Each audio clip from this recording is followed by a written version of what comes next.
Stjarnan sat í efsta sæti deildarinnar fyrir leik í kvöldsins með 11 stig en voru þó aðeins 2 stigum undan Blikum sem sátu í 7. sætinu.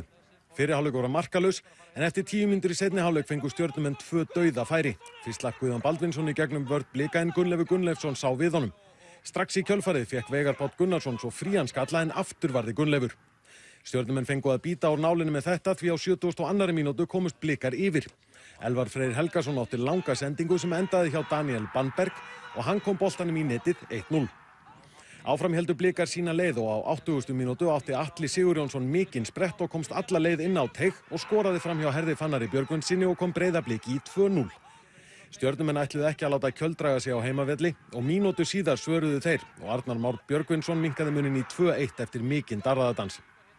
Pressa Stjörnunnar var svo þung í lokin og það opnaði leið fyrir Blika.